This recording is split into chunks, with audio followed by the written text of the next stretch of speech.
दोस्तों और साथियों, मैं इसलिए खामोश बैठा था कि मेरी तबीयत थोड़ा आज ठीक नहीं है, लेकिन मैंने वक्त दिया था, इसके लिए आज आपके बीच में आया हूं। और इसके बाद मुझे और 2-3 मीटिंगें, ग्रुप मीटिंगें करना है शहर में। बहरहाल,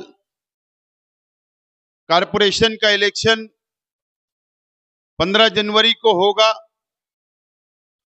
और आपको 8 नंबर वार्ड की आवाम को फैसला करना है कि आइंदा 5 साल के लिए आपके कौन 4 कारपोरेटर होंगे। ये फैसला आपको लेना है। और मैं आपसे अपील करता हूं कि इस्लाम पार्टी के पूरे पैनल को आप भरपूर वोट देकर अक्सरियत से आप लोग कामयाब करें।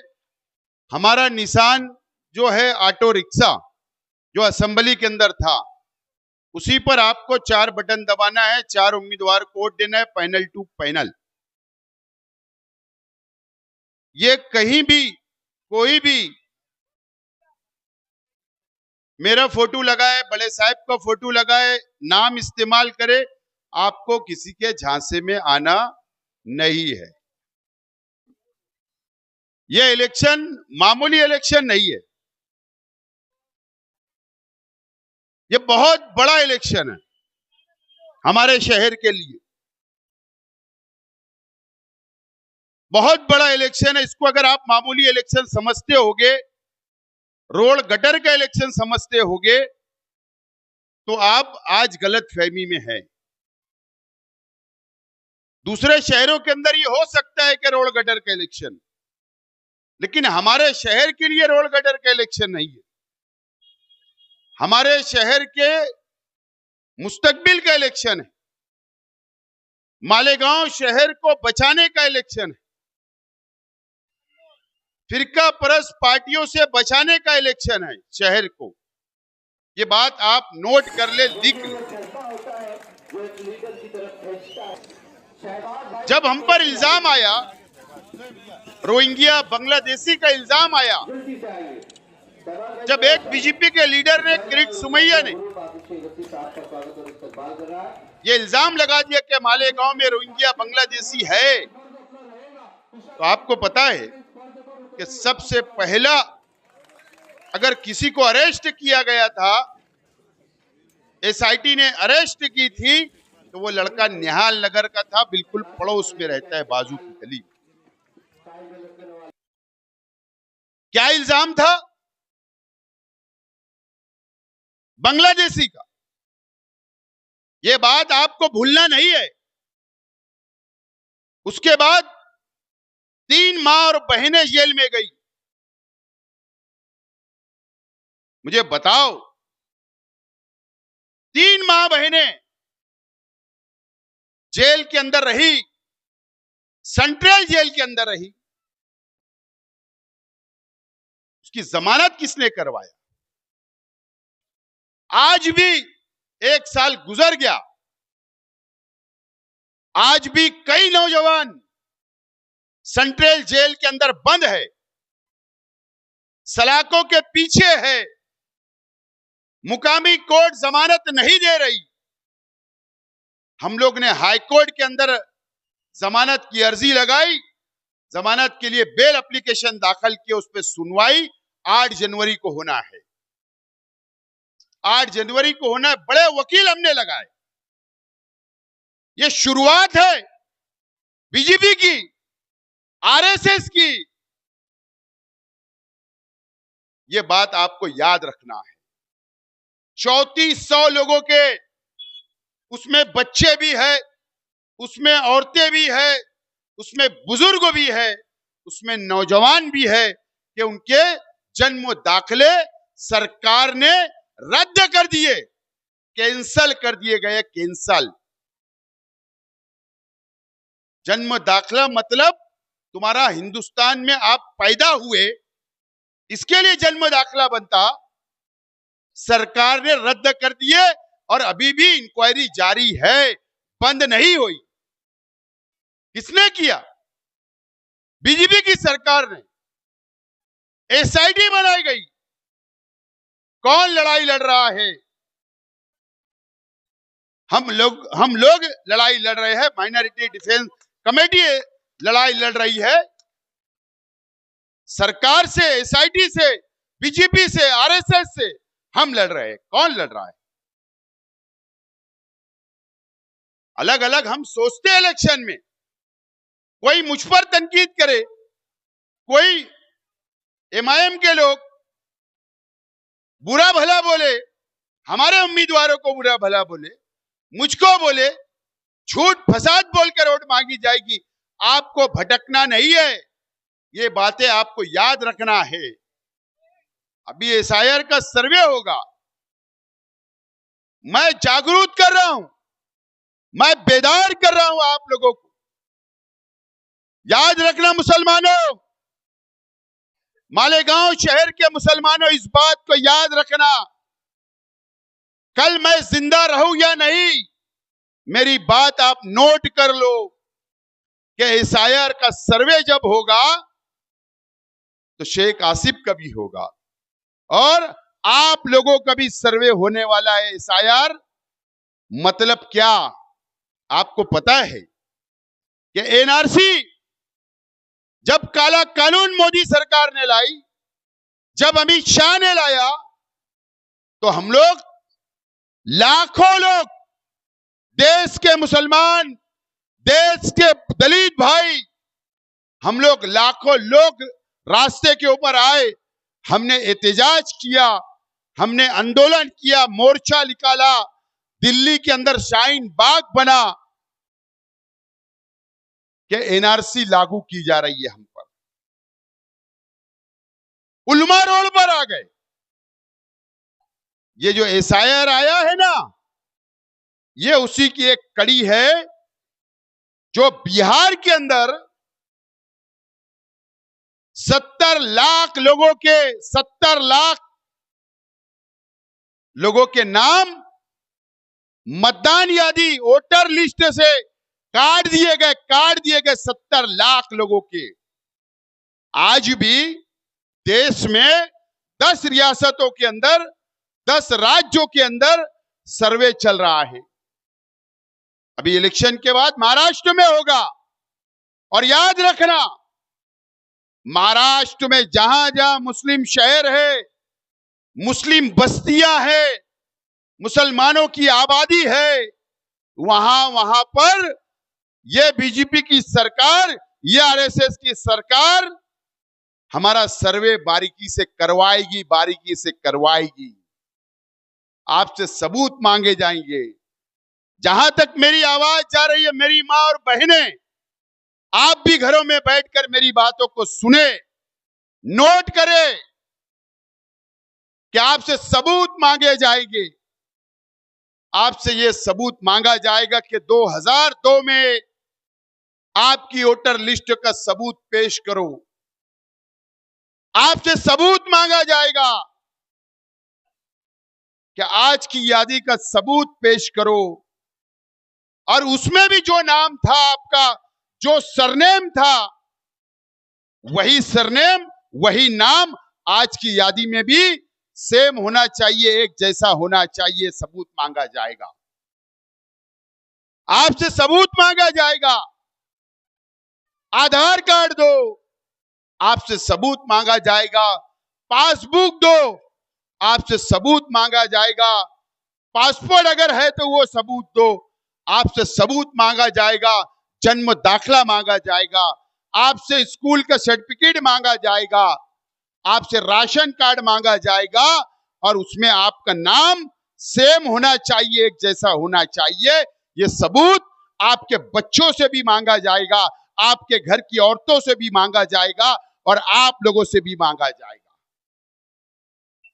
शेख आसिफ पर भी एक कानून है, आप पर भी रहेगा। मुझे बताओ कि हम गरीब, मजदूरी करने वाले, छोटा मोटा व्यापार करने वाले, हमारे अंदर कम पढ़ाई है, कम तालीम है, ये मैं मानता हूं।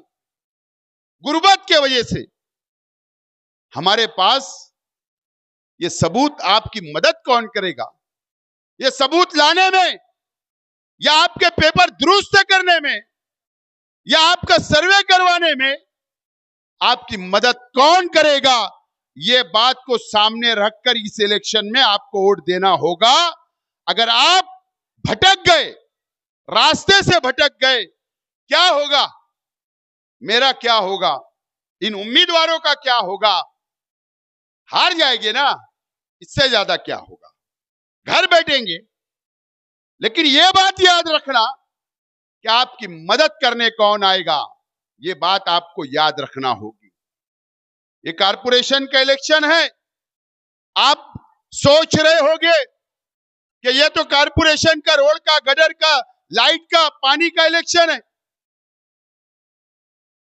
नहीं, कारपोरेशन पे जिसका मेयर होगा, आपका ताल्लुक जो सर्वे होगा SIR का, आपके जन्म दाखिले जो रद्द कर दी गवर्नमेंट ने, उसको दोबारा आपको मिले, इसका ताल्लुक कारपोरेशन से होगा। सर्वे कारपोरेशन के कर्मचारी करेंगे, कारपोरेशन के म्युनिसिपल टीचर करेंगे, गवर्नमेंट के ऑफिसर करेंगे। तो इक्तिदार किसका चाहिए, मेयर किसका होना चाहिए? वहां बैठकर आपके मोहल्ले में टेबल लगवाकर गली गली के अंदर आपका सर्वे होना जरूरी होगा। ये बात आज आपको याद रखना चाहिए। अगर सर्वे में हम भटक गए, सर्वे में अगर हम चूक गए, अगर हम लोगों ने मुकम्मल पेपर और सबूत नहीं दे पाए, तो आपका नाम भी जिस तरीके से बिहार के अंदर नाम 70 लाख लोगों के काट दिए गए, उसी तरीके से महाराष्ट्र में भी और इस शहर में भी नाम काट दिए जाएंगे। फिर क्या होगा? फिर यही होगा, फिर NRC, यही जो नाम काट दिए जाएंगे, फिर उनपे NRC लागू होगा। आप जाइए YouTube के ऊपर, सर्च करिए कि NRC कानून क्या है। जैसा सेंट्रल जेल है ना, ऐसे बड़ी बड़ी जेलें, क्वारंटाइन सेंटर, बड़े बड़े गोडाउन बना दिए जाएंगे और ऐसे लोगों को वहां पे डाल दिया जाएगा और बोलेंगे आपको अब यही मरना है, आपको, तुम इस देश के नागरिक नहीं हो, इस देश के रहवासी नहीं हो, हिंदुस्तानी नहीं हो। ये बीजेपी चाहती है। ये बीजेपी और RSS का मिशन है, मुसलमानों को और दलित भाइयों को खत्म करने का, आपसे अपना अधिकार वापस लेने का, आज आपसे अपना हक वापस लेने का, यही बीजेपी चाहती है। कौन लड़ेगा? मैं बहुत बड़ा लीडर उडर नहीं हूं, एक कार्यकर्ता हूं, एक वर्कर हूं, लेकिन मेरे वालिद शेख रशीद साहब ने जो मुझे सिखाया, जो हम कार्यकर्ताओं को सिखाया कि गरीब की मदद करना है, गरीबों के साथ खड़े रहना है, गरीबों के दुख और सुख में खड़ा रहना है, उनको साथ लेकर चलना है। इसके लिए 162 वोट से इलेक्शन हारने के बाद भी अगर मैं आपके बीच में खड़ा हूं तो सिर्फ शेख रशीद साहब की वजह से खड़ा हूं, न तो मुझे कोई शौक नहीं है कि सियासत के अंदर रहूं। मुझे शौक होता तो जरूर आज कारपोरेशन का इलेक्शन लड़ता, जरूर आज मेयर बनने की कोशिश करता, जरूर आज मैं कुर्सी चाहता, लेकिन मैं कुर्सी नहीं, मैं कारपोरेशन का इलेक्शन नहीं लड़ रहा हूं। बस आपके लिए जीना, आपके लिए मरना और आपके लिए लड़ना, यही मेरा मकसद, यही मेरा अपना मिशन मैंने बना लिया, इसके अलावा कुछ नहीं। ये कारपोरेटर आप चुन कर दोगे, मैं इनसे काम लूंगा। कारपोरेशन में बैठकर मेरी निगरानी में, मेरी सरपरस्ती में मैं इनसे आपके वार्ड के, आपके मसाइल का काम लूंगा, शहर में काम लूंगा, आपकी मदद करूंगा, यही मेरा मकसद है। और इसीलिए मैं आज आपके बीच आया हूं, आपके बीच आया हूं। मैं आपसे अपील करता हूं, मुझे यहां से और 2-3 मीटिंगें में जाना है, मैं आपसे अपील करता हूं, मैं इसीलिए कोई बातें नहीं बोल रहा हूं, रोड गटर डोला तामीर तरक्की हमने क्या किया माजी में, शहर को क्या दिया, मैं कोई बात नहीं कर रहा, आप सब जानते हो। लेकिन ये लड़ाई हमारी फिरका परस्त ताकतों से है, ये लड़ाई बीजेपी से है, ये लड़ाई आरएसएस से है। यही मैं आज बोलने के लिए आपके पास आया और मुझे उम्मीद है ये वार्ड में, इसी वार्ड में, आपके वार्ड में हुड़को कॉलोनी भी आती है। इसी वार्ड के अंदर शेख रशीद साहब ने अपनी आखिरी जिंदगी गुजारी, शेख रशीद साहब ने आखिरी वक्त गुजारा, आपके बीच में रहे, आपके साथ रहे, आपकी बस्ती में रहे। आपको तारीख बनाना है ये इलेक्शन के अंदर कि शेख रशीद साहब नहीं भी है दुनिया में, तो ये वार्ड कल भी शेख रशीद साहब को मानने वाला था, आज भी शेख रशीद साहब को मानने वाला है और इंशाअल्लाह कल भी शेख रशीद साहब को मानने वाला रहेगा। ये तारीख बनाना है, ये अपील करने के लिए आज आपके बीच में आया हूं। 4 वोट, 1 वोट ना इधर ना 1 वोट इधर, पैनल टू पैनल, निशान ऑटो रिक्शा, आगे पीछे कुछ मत सोचो। मैं आज आपसे अपील करने के लिए आया हूं और अगर आप लोगों ने आगरा रोड के ये पास के लोगों ने इस इलाके से 20 सीट आ रही है, 20 कॉर्पोरेटर है आगरा रोड के इधर, अगर ये 20 कॉर्पोरेटर आप लोगों ने चुन कर दिया तो हम शहर के अंदर भी मेहनत कर रहे, जद्दोजहद कर रहे, हम हमारे बलबूते के ऊपर हमारा मेयर बना सकते हैं और फिरका परस्तों से मुकाबला कर सकते हैं और उनको धूल छटाने का काम सिर्फ और सिर्फ इस्लाम पार्टी और हमारा सेकुलर फ्रंट करेगा। ये अपील आज आप लोगों से कर रहा हूं, ये वादा कर रहा हूं।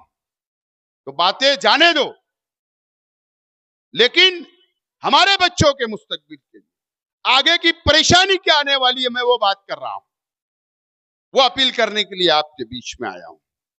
मुझे उम्मीद है कि आप लोग पूरे पैनल को कामयाब करेंगे और इंशाअल्लाह मौका रहा तो जरूर आपके वार्ड में हुड़को कॉलोनी में एक जलसा भी लिया जाएगा। बहुत बहुत शुक्रिया, खुदा हाफिज, अस्सलाम वालेकुम।